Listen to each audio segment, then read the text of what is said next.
अस्सलामुअलैकुम वरहमतुल्लाहि वबरकातुहू। पहले आप सब लोगों का शुक्रिया जो यहाँ पे आए, हमने आपको बुलाया और आप शॉर्ट नोटिस में यहाँ पे आए।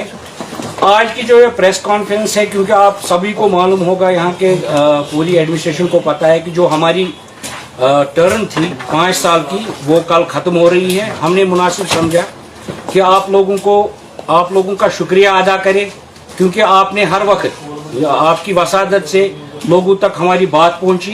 पहले मैं अपनी तरफ से, अपने कॉरपोरेटर्स की तरफ से आप लोगों का बहुत बहुत शुक्रगुजार हूं, जो आपने हमेशा हमारी जो जबान थी कॉरपोरेशन की, कॉरपोरेशन के मसले थे, कॉरपोरेशन का जो भी कार्यकाल रहा वो आपने आपके जरिए लोगों तक पहुंचा। उसके लिए मैं आप सब लोगों का बहुत ही मशकूर हूँ, शुक्रगुजार हूँ, और अपनी कॉरपोरेशन की तरफ से। देखिए, ये जो म्युनिसिपल कॉरपोरेशन इलेक्शन हुआ 2018 में, ये 5 साल का टेन्यूवर होता है। यहाँ पे mayor, deputy mayor, chairman health and sanitation, chairman social justice और चेयरमैन स्वच्छ भारत होते हैं, जो यहाँ पे कॉन्स्टिट्यूशनल पोस्ट होते हैं। बाकी यहाँ पे कॉरपोरेटर्स काम करते हैं। मगर जब हमारे इलेक्शन हुए तब यहाँ पे जो कॉन्स्टिट्यूशनल अमेंडमेंट थी वो लागू नहीं थी, 7th 4th कॉन्स्टिट्यूशनल अमेंडमेंट। जब रीऑर्गेनाइजेशन एक्ट बना यहाँ 5 अक्टूबर 2020 को, तो यहाँ पे जो कॉन्स्टिट्यूशनल अमेंडमेंट है लागू हुई थी। मैं आपको एक छोटा सा दस्तावेज दूंगा जो आप मीडिया भाई अपने जो न्यूज़ है उन पे शेयर करेंगे। कॉन्स्टिट्यूशनल अमेंडमेंट जब हुई, 7th 4th कॉन्स्टिट्यूशनल अमेंडमेंट, ये 1991 में इसका जो प्रपोजल था राज्यसभा के पास गया और लोकसभा के पास उन्होंने सबमिट किया। ये जो प्रपोजल था कि हम कॉन्स्टिट्यूशन अमेंडमेंट करेंगे, क्योंकि जो ग्राउंड पे सियासत है, 3 टायर सिस्टम जिसको बोलते हैं, जिसका आज बड़ा बोलबाला है पूरे मुल्क में, 1991 में ये इंट्रोड्यूस हुई बिल पार्लियामेंट में। फिर 22 दिसंबर 1992 में ये पास हो गई दोनों हाउसेज में। 22 दिसंबर को लोकसभा ने पास किया, 23 दिसंबर 1992 को ये राज्यसभा में पास हुई। फिर ये प्रेसिडेंट के पास गई, उसने अप्रूवल दे दी। 23 अप्रैल 1993 में ये पास हो गई, ये गैजेट में शाया हुई। तो उसका जो खाका बना, इसमें पार्लियामेंट की जो स्टैंडिंग कमेटियां होती है, एकजुट होकर उन्होंने इस पे फैसला लिया कि ये एक अच्छी बिल है, इसका फायदा जो है ग्राउंड पे आम लोगों को मिलेगा। ये इंप्लीमेंट पूरे हिंदुस्तान में जुलाई 1993 में लागू होगी, 7th 4th कॉन्स्टिट्यूशनल अमेंडमेंट। क्योंकि यहाँ पे हालात खराब थे, उस वजह से यहाँ की गवर्नमेंट ने इसे अडॉप्ट नहीं किया था। मगर जब परसों रीऑर्गेनाइजेशन एक्ट बना 5 अक्टूबर 2020 को, तो इन्होंने क्या किया, इन्होंने यहाँ पे जो कॉन्स्टिट्यूशन अमेंडमेंट है लागू। तो उस वजह से उसमें ये तहरीरी लिखा है कि कॉरपोरेशंस को बाइख्तियार बनाने के लिए उसमें बहुत सारे प्रोविजंस दिए गए हैं। हमारे पास यहाँ पे डिपार्टमेंट्स नहीं थे, हमें डिपार्टमेंट्स दिए गए, डिपार्टमेंट्स को ट्रांसफर किया गया। श्रीनगर म्युनिसिपल कॉर्पोरेशन में जितने भी उनके बजट थे उनको ट्रांसफर किया गया। यहाँ पे बाइख्तियार बनाने के लिए ये गवर्नमेंट की एक बड़ी कोशिश ही थी, मगर यहाँ पे ये सब चीजें नहीं थी। जब ये कॉन्स्टिट्यूशन अमेंडमेंट यहाँ पे लागू हो गई, तो इस कॉन्स्टिट्यूशन अमेंडमेंट में बाज़ाब्ता ये चीजें लिखी है कि इस कॉर्पोरेशन का टेन्योर कितने साल का होना चाहिए और मैंडेट इस कॉर्पोरेशन को कितना है, और यहाँ पे जो पावर्स डेलीगेट किए हैं गवर्नमेंट ने। मैं आपको बता दूं कि आपकी वसादत से लोग यहाँ पे सुन रहे हैं कि बहुत सारी तंजीमें ऐसी है जो यहाँ पे ये सब कह रहे हैं कि जब तक ना इलेक्शन कमिश्नर ऑफ इंडिया यहाँ पे इलेक्शन के फैसले लेंगे या डेट मुकर्रर करेंगे, तब तक कश्मीर में इलेक्शन नहीं होंगे। मगर जो ये 7th 4th कॉन्स्टिट्यूशन अमेंडमेंट है, इसमें बाज़ाब्ता जो इख्तियार है, डेलीगेशन है, वो यहाँ के चीफ इलेक्टोरल ऑफिसर के पास है, यहाँ की जो स्टेट इलेक्शन कमिश्नर है उसके पास है। ये डिसीजन लेना, चाहे पंचायत के इलेक्शन हो, चाहे यूएलबीज के इलेक्शन हो या कॉर्पोरेशन के इलेक्शन हो, ये mandate chief election commissioner of India का नहीं है। ये बाज़ाब्ता हमारे जो दोनों हाउसेज है, upper houses, lower houses, Rajya Sabha, Lok Sabha, उन्होंने ये पास करके इसको मैंडेटरी बनाया है कि जो इलेक्शन होंगे, इस सतह के इलेक्शन, वो यहाँ के चीफ इलेक्टोरल ऑफिसर करेंगे और स्टेट इलेक्शन कमिश्नर इसका फैसला लेंगे।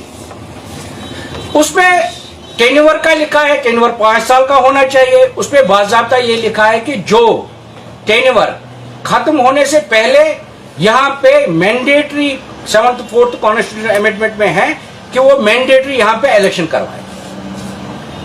हमें भरोसा था, हम एक्सपेक्ट कर रहे थे कि गवर्नमेंट से कि गवर्नमेंट यहाँ पे टाइमली इलेक्शन होंगे, यूएलबीज के, पंचायत के जो भी इलेक्शन होंगे वो होंगे, टाइमली होंगे। मगर अफसोस से कहना पड़ रहा है कि जो कॉन्स्टिट्यूशन 1993 में बनाया गया, जो अमेंडमेंट 93 में हुई, जो पूरे मुल्क में लागू है, जिसका लाभ पूरा हिंदुस्तान उठाता है, बगैर कश्मीर के मुझे नहीं लगता है किसी जगह वायलेशन होगी कॉन्स्टिट्यूशन अमेंडमेंट की। आज हम देख रहे हैं कि हमारा टेन्योर कल से खत्म हो रहा है। गवर्नमेंट को मैंडेटरी कॉन्स्टिट्यूशन अमेंडमेंट पर बताया गया है कि वो टर्म खत्म होने से पहले ही इलेक्शन का इनेकाद करे हर जगह। और उसमें यह भी एक प्रोविजन दिया गया है कि अगर किसी जगह किसी म्युनिसिपल कॉरपोरेशन को डिसबैंड कर दिया गया तो उस समय गवर्नमेंट के पास 6 महीने होते हैं कि 6 महीने के अंदर अंदर वहां पे इलेक्शंस हो। हमें नहीं लगता है कि जो अभी सरकार में है वो नहीं चाहते कि यहाँ पे जो 3 टायर सिस्टम वो चला के बोलते थे, हर जगह बोलते थे, हर एक उनका मंशूर भी यही था कि जो 3 टायर हमने सिस्टम कश्मीर में रखा है, जो 3 टायर सिस्टम को चलाते हैं यहाँ पे, उन्होंने ये भी खत्म किया। लोग इससे ज्यादा परेशान होंगे, लोग इससे नाला हैं, पॉलिटिकल क्लास यहाँ पे इससे नाला है। वो चाहते थे कि यहाँ पे इलेक्शंस हो। आपको पता है यहाँ पे स्टेट असेंबली नहीं बनी है अभी, जब से रिऑर्गेनाइजेशन एक्ट बना, जब से 370 टूटा। यहाँ के कब के इलेक्शन हुए? 2014 के इलेक्शन हुए हैं, अभी 9 साल हो गए इलेक्शन नहीं हुए। लोग इस चीज से परेशान होंगे। अगर भारत सरकार ने यहाँ पे कॉन्स्टिट्यूशन अमेंडमेंट को लागू किया, उनको चाहिए था कि इसकी पासदारी करे, न कि इसकी वायलेशन हो। हमने देखा इसकी वायलेशन हुई। हम आपके माध्यम से पूरे भारत के देशवासियों से और पूरी जो सियासतदान है, जो लोग मुल्क चला रहे हैं, उनसे अपील करते हैं आपकी वसादत से कि कॉन्स्टिट्यूशन को इस तरह से पामाल नहीं किया जाए। अगर आपने मैंडेटरी रखा है कि एक टर्म होने से खत्म होने से पहले इलेक्शन करवाए, आपने क्यों नहीं किए? अगर आज यहाँ की स्टेट गवर्नमेंट जो यूटी गवर्नमेंट है, अगर वो कह रही है कि जी हमें ओबीसी अभी कंफर्म नहीं हुए कौन सी सीट है, 5 अक्टूबर 2020 से ये क्या कर रहे थे? इन्होंने कौन सी प्रिपरेशन की है? आप उन अफसरों के खिलाफ एक्शन लीजिए जिनको ये मैंडेटरी था, जिनके पास ये मैंडेट था। हमें उनको मैंडेट समझाने की जरूरत नहीं थी। उनके पास एक्ट था, उनके पास कॉन्स्टिट्यूशन अमेंडमेंट थी, उन्होंने रिऑर्गेनाइजेशन एक्ट को यहाँ पे इंप्लीमेंट किया। क्या उनको ये सब चीजें पता नहीं थी कि टर्म खत्म होने से पहले यहाँ पे यूएलबीज इलेक्शन करवाने हैं? बाकी हम जो श्रीनगर की एडमिनिस्ट्रेशन है उनके शुक्रगुजार है कि उन्होंने भरपूर साथ दिया। जो यहाँ के श्रीनगर की हम बात करेंगे, क्योंकि हम श्रीनगर के नुमाइंदे, हम अपने लोगों को भी आपकी वसादत से शुक्रिया अदा करते हैं कि जिन्होंने हमें उस मुसीबत में वोट डाले जब यहाँ पे बाइकआउट की सियासत चलती थी। तो किसी को कम वोट आए, किसी को ज्यादा आए, मगर हम अपने लोगों के शुक्रगुजार हैं। उन्होंने हमें नुमाइंदा चुना और श्रीनगर म्युनिसिपल कॉरपोरेशन में भेजा। हम जो लोगों के तवक्कात थे हम वो सारे पूरे नहीं कर सके। अगर अल्लाह ने तौफीक दिया हम फिर से कॉरपोरेशन का हिस्सा बने तो इंशाल्लाह जो भी उनके ख्वाहिशें होंगी, इंशाल्लाह अल्लाह ताला से दुआ गो है कि हम उन ख्वाहिशों पे पूरा उतरे। हम यही ख्वाहिश करते हैं। उन लोगों का भी शुक्रिया जिन्होंने हमें वोट किए, और उन लोगों का भी शुक्रिया जो हमारे पास आए, हमारे साथ दिया। मैं अपनी तरफ से जाती कॉरपोरेटर्स का बड़ा मशकूर हूँ, शुक्रगुजार हूँ, जिन्होंने इस पूरे टेन्योर में चाहे इतनी कितनी भी ये यहाँ पे हंगामा रहा, कंट्रोवर्सीज रही, उन्होंने उनको बालाई ताक रख के मेरा भरपूर यहाँ पे साथ दिया। मैं इनका तहे दिल से शुक्रिया अदा करता हूँ। बाकी आपको पता है कि गवर्नमेंट को भी इस चीज में सोचना चाहिए। हमने गवर्नमेंट को बार बार कहा कि अगर आपको ये सब चीजें यहाँ पे इम्प्लीमेंट करनी है, लोगों को खुश रखना है, कि जो यहाँ पे हमने ऑफिसर्स देखे, यहाँ पे बहुत सारे कमिश्नर्स को अपॉइंट किया गया, मगर जो आज का कमिश्नर है श्रीनगर म्युनिसिपल कॉरपोरेशन, वो हमें कॉरपोरेशन में नहीं दिखा पिछले 2 साल।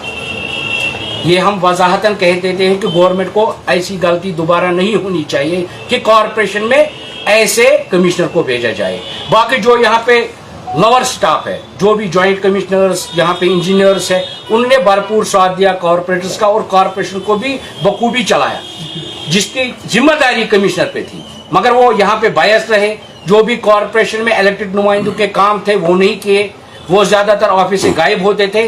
ये मुझे अफसोस के साथ कहना पड़ रहा है क्योंकि आज हमारी जो ये आखिरी मुलाकात है प्रेस से यहाँ पे श्रीनगर म्युनिसिपल कॉरपोरेशन में, मुझे नहीं कहना चाहिए था, मगर ये अफसोस की बात है कहीं कॉरपोरेटरों को पता है, वो वक्तन फवक्तन कमिश्नर के पास जाते थे, वो उनसे मिलते नहीं थे, उनके पास टाइम नहीं था।